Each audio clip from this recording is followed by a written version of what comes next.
नमस्कार, आप देख रहे हैं 4PM न्यूज नेटवर्क। मैं हूं आपके साथ आयुष मिश्रा। सीएम योगी के जापान जाते ही डगमगाने लगी है क्या यूपी की सरकार? क्या 100 विधायक लाने पर मिलेगी सीएम की कुर्सी? क्या योगी के डिप्टी सीएम मिलाएंगे अखिलेश यादव से हाथ? इस समय यूपी की सियासत में भले ही ऊपर सब ठीक लग रहा हो, लेकिन पर्दे के पीछे कौन किससे मुलाकात और बातचीत कर रहा हो, इसको लेकर कुछ नहीं कहा जा सकता है। एक तरफ जहां सीएम योगी सिंगापुर जापान के दौरे पर निकले, तो दूसरी तरफ सपा मुखिया अखिलेश यादव ने प्रेस कॉन्फ्रेंस बुलाकर एक बयान दिया है जिसने यूपी की सियासत में भूचाल आ गया है। योगी के मंत्री एक दूसरे पर शक की निगाहों से देखने लगे हैं। तो अखिलेश यादव ने अपनी प्रेस कॉन्फ्रेंस में क्या बयान दिया है और योगी के दोनों डिप्टी सीएम को क्या ऑफर दिया है, बताएंगे इस रिपोर्ट में। सपा मुखिया अखिलेश यादव अपने हाजिर जवाबी को लेकर जाने जाते हैं। वो जब भी मीडिया से बातचीत करने आते हैं तो पत्रकारों के हर सवालों का जवाब बड़े बेबाकी से देते हैं, कभी संजीदा होकर तो कभी हंसी मजाक में। उनका सेंस ऑफ ह्यूमर तो कमाल का है, ये तो सब जानते हैं, लेकिन वो हंसी मजाक में कई बार ऐसे बयान दे जाते हैं जिससे सत्ता के गलियारों में हलचल मच जाती है। उनके बयानों से दूसरे खेमे में हड़कंप मच जाता है, लोग एक दूसरे की शक्ल देखने लगते हैं। अभी हाल ही में एक प्रेस कॉन्फ्रेंस के दौरान अखिलेश यादव ने ऐसा बयान दिया जिससे सरकार पर बड़ी आंच आ गई है। दरअसल उन्होंने योगी के दोनों डिप्टी सीएम को लेकर सरकार बनने का खुला ऑफर दे दिया। उधर योगी सिंगापुर जापान के दौरे पर निकले हैं और इधर अखिलेश यादव दोनों डिप्टी सीएम को ऑफर दे रहे हैं कि 100 विधायक लाइए और सीएम बन जाइए। आज लगता है वो भारत की धरती से उड़ गए हैं। हम लोग ऑफर देते हैं, वो फिर रिवाइव करते हैं ऑफर दोबारा, 100 विधायक लाइए और मुख्यमंत्री बन जाइए। तो ले लिया है 100 विधायक, मन तो दोनों का ही है। जो लाएगा वो पाएगा, जो नहीं लाएगा वो क्या पाएगा। 100 का ऑफर फिर हो गया, इससे अच्छा मौका क्या मिलेगा। हाँ, एक हफ्ते के लिए फिर ऑफर खत्म।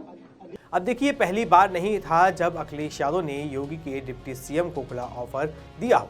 इससे पहले भी कभी मानसून ऑफर तो कभी विंटर ऑफर के नाम पर पहले भी ऐसी पेशकश कर चुके हैं, लेकिन दोनों डिप्टी सीएम ने ना तो ऑफर ठुकराया ना ही कबूला।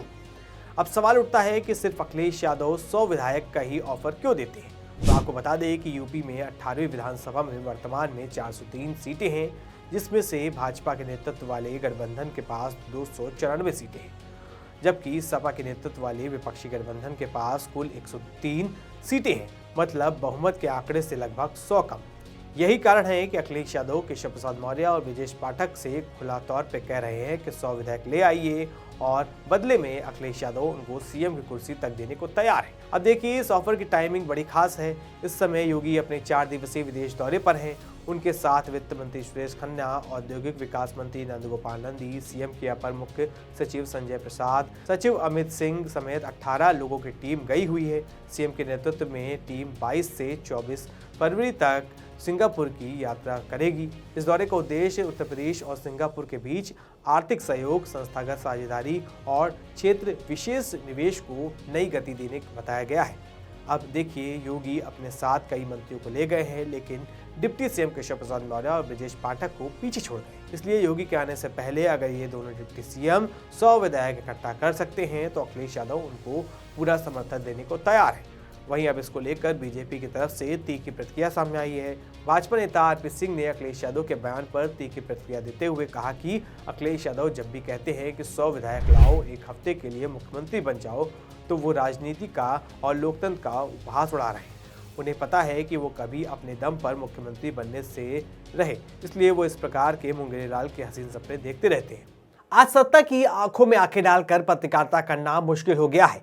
हम पर मुकदमों से लेकर चैनल को बंद करने का दबाव बनाया जा रहा है। मुश्किल दौर है, लेकिन हम हार नहीं मानेंगे। इसलिए 4PM को ज़्यादा से ज़्यादा ज्वाइन करें और स्वतंत्र पत्रकारिता को जिंदा रखने के लिए जितना हो सके हमारा आर्थिक सहयोग करें। उम्मीद है कि आपके सपोर्ट से हम ये जंग जीत जाएंगे। अब देखिए, जहां सीएम योगी के जापान दौरे के जाने की टाइमिंग की बात है, तो वहीं इस वक्त शंकराचार्य पर एफआईआर को लेकर भी यूपी की सियासत में उबाल आ रखा है। दरअसल ज्योतिष पीठ के शंकराचार्य स्वामी अमुक्तेश्वर सरस्वती की योगी सरकार से सीधा टकराव देखने को मिल रहा है। इस बीच शंकराचार्य के खिलाफ यौन शोषण के आरोपों में केस दर्ज हो चुका है।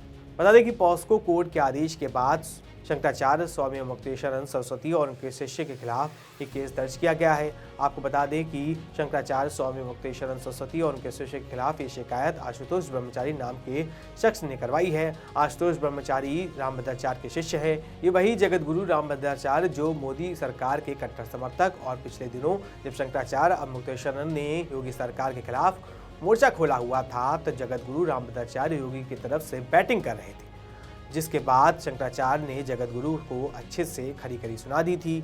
वहीं आशुतोष ब्रह्मचारी के फुटेज भी भाजपा के अलग अलग नेताओं के साथ सोशल मीडिया पर वायरल हो रही है। यही कारण है कि मामला आपराधिक से हटकर संत समाज के भीतर की लड़ाई और राजनीतिक से प्रेरित होने का इशारा दे रहा है। बीजेपी नेता जहां इस मामले को लेकर कुछ बोलने से बचते हुए दिखाई दे रहे हैं, वहीं विपक्ष खुलकर शंकराचार्य के समर्थन में उतर आया है। सपा मुखिया अखिलेश यादव ने प्रेस कॉन्फ्रेंस में इस मामले को लेकर योगी सरकार और जगत गुरु रामभद्राचार्य पर जबरदस्त तरीके से लताड़ लगाई। सनातनी व्यवस्था में कहीं किसी शंकराचार्य को गंगा स्नान से रोका नहीं गया होगा, लेकिन ये पहली बार हुआ है सरकार में कि उन्हें स्नान करने से भी रोका गया, जो हमारी आध्यात्म की, हमारे सनातन धर्म की त्रिवेणी है।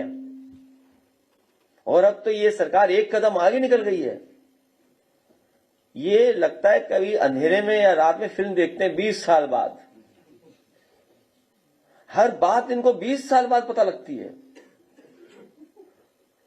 हमारा जो एक पैनलिस्ट था, उसकी 20 साल पुरानी घटना शंकराचार्य जी को बताओ अपमानित करने के लिए कहां से ढूंढ के लाए, किसको ढूंढ के लाए?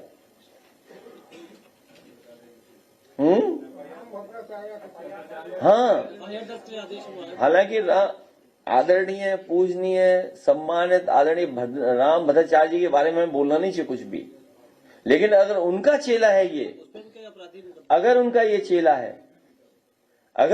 चेला है तो मुझसे गलती हुई है। हमने कभी आदरणीय पूजनीय रामभद्राचार्य जी पर 420 का मुकदमा था, वो वापस लिया था। मुझे उन्हें जेल भेज देना चाहिए था। और ये बात गलत हो तो बताइए आप, किसी से पूछ लीजिए आप। हमारे बगल में बैठे भाई साहब।